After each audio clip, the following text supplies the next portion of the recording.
Hello दोस्तों, how are you. दोस्तों, सबको लगता है कि आजकल की मेडिकल साइंस की खोज और विविध रोगों की दवाइयाँ या तो कहे कि वैक्सीनेशन ज्यादातर गोरों ने ही बनाए हैं या तो उन्होंने ही इजाद किए हैं। आजकल की अगर सिचुएशन की देखें, जैसे कोविड 19 की बात करें, मैं तो वुहान वायरस ही कहूँगा। इंडियन है तो चाइनीज को थोड़ी गाली तो इसी बहाने दे ही सकते हैं। तो अगर इस चीज की बात करें हम अभी, तो अभी भी ज्यादातर लोग अमेरिका या यूरोपियन कंट्रीज पर आस लगाए बैठे हैं। लेकिन क्या आपको मालूम भी है कि पूरे विश्व को हमने हजारों रोगों का इलाज पहले से ही दे चुके हैं, और वो भी आजकल नहीं बल्कि कई सौ साल पहले, जब ये यूरोपियन और अमेरिकन बेचारे ठीक से पढ़े लिखे भी नहीं थे। मेडिकल साइंस तो बहुत दूर की बात थी। तो आज आपको एक ऐसा ही इंफॉर्मेटिव किस्सा शेयर करूंगा जो आज जानने के बाद आपको भी अपने देश, अपने इतिहास पर गर्व होगा एंड जनरल नॉलेज में इजाफा होगा, वो तो अलग से। तो चलिए।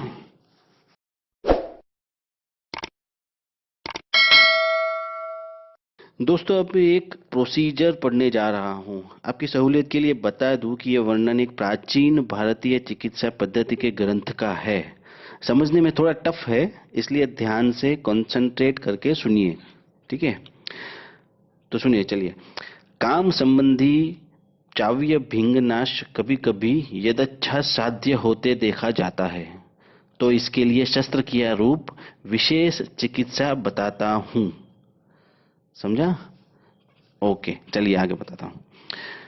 बुद्धिमान वैद्य रोगी को अच्छी तरह से बांधकर बिठा के, नाक के ऊपर सीधी दृष्टि करवा के, नेत्रों को अच्छी तरह से खुला रख, काले भाग के नीचे के सफेद भाग के आधी उंगल जितने भाग को एवं नेत्र की नोक से आगे का चतुर्थांश जितना भाग छोड़कर बाजू के प्रदेश में प्रयत्न पूर्वक एवं धैर्य पूर्वक जब जैसे मुख वाली और स्थिर हाथ में मध्यमा से तर्जनी से एक अंगूठे से पकड़ी हुई शलाका द्वारा वेद करना।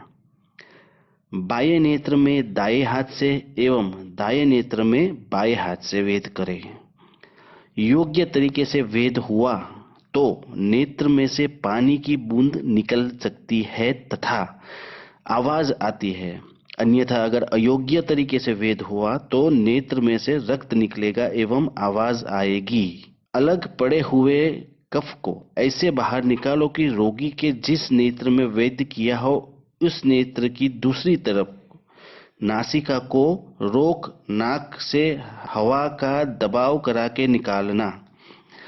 कफ का बरोबर लेखन हो तभी जानो कि जब दृष्टि पीड़ा रहित हो एवं जैसे स्वच्छ आकाश में सूर्य प्रकाशता है वैसे प्रकाशने लगे, और जब दृष्टि से रूप दिखने लगे तब धीरे धीरे दंडिका यानी शलाका बाहर निकाल लीजिए एवं नेत्र में घी का अभ्यंग कर वस्त्र की पट्टी बांध दो।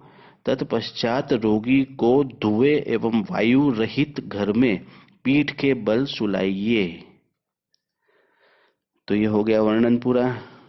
दोस्तों, अगर ये वर्णन ध्यान से सुना होगा तो एक बात का तो आपको अंदाजा आ ही जाता है कि ये आंखों की किसी बीमारी की बात चल रही है।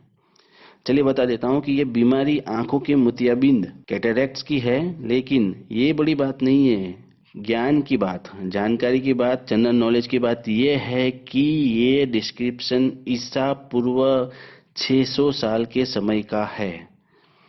ईसा पूर्व का मतलब ये जो अभी करंट 2020 चल रहा है उसकी शुरुआत के भी करीब 600 साल पहले का, मतलब 2600 से भी ज्यादा साल पहले का ये डिस्क्रिप्शन है। और ये भारत के आयुर्वेदाचार्य सुश्रुत ने मूलतः संस्कृत में लिखे संस्कृत संहिता ग्रंथ का है। मैंने तो आपको हिंदी करके दिखाया, सुनाया, वो हिंदी में पढ़ा है, लेकिन एक्चुअली ये संस्कृत में है। इस जबरदस्त ग्रंथ में मानव शरीर की कुल 1120 बीमारियों का एवं उनके उपचारों का कुल मिला के 184 प्रकरणों में विस्तृत वर्णन किया गया है, पूरा डिस्क्रिप्शन दिया गया है। तो दोस्तों, आयुर्वेद के अनुसार किसी भी रोग का कारण हमारी 3 मुख्य प्रवृत्तियों के इम्बैलेंस से ही माना गया है। हमारी 3 प्रवृत्तियां मेन तो वात पित्त और कफ है, ये तो हम नॉर्मली जानते ही हैं। तो इसके इम्बैलेंसिंग से ही कुछ कोई भी गड़बड़ अपने शरीर में होती है, ऐसा आयुर्वेद भी कहता है।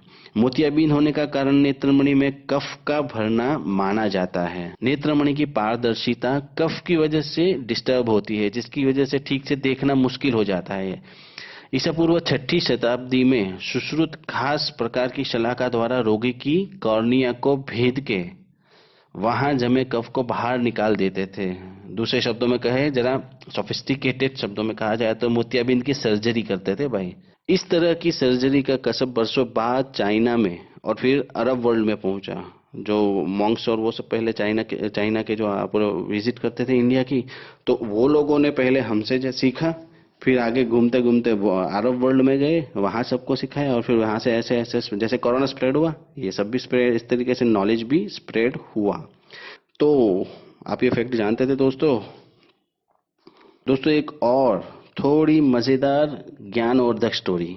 बात अंग्रेजों के जमाने की है। अंग्रेजों के साथ के हमारे राजाओं की लड़ाइयों के जमाने की बात है। मतलब ये आपसे समझ लिए 200-250 साल पहले की बात है। 1790 के अरसे का समय है। चलिए, मैसूर के महाराजा टीपू सुल्तान के लोग अंग्रेज अफसरों को पकड़कर उनके नाक काटकर फिर उसे छोड़ दिया करते थे, जिससे कि अंग्रेजों को शर्म और सबक मिले। तो उस वक्त, मतलब आज से तकरीबन 225 साल पहले, हमारे ही कुछ वैद्यों द्वारा उन गोरों की नाकें बनाई गई थी। यानी शिक्षित भाषा में फिर से बताऊं तो प्लास्टिक सर्जरी की गई थी, और वो भी इसी सुश्रुत संहिता में आयुर्वेदाचार्य सुश्रुत के द्वारा बताए गए तरीके से ही। वैसे आपको बता दूं कि वेस्टर्न वर्ल्ड में सफल प्लास्टिक सर्जरी करने का ऑफिशियल समय 1815 का है।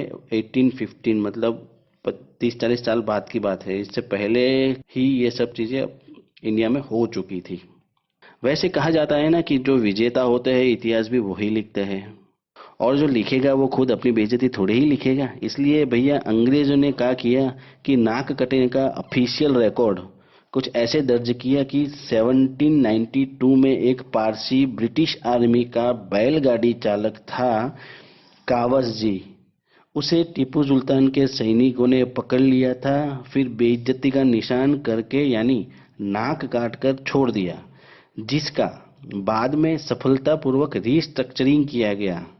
लेकिन क्या लगता है, टीपू सुल्तान के सैनिक पगले आजम थे जो अंग्रेजों को छोड़कर पारसी बाबा के पीछे पड़े होते?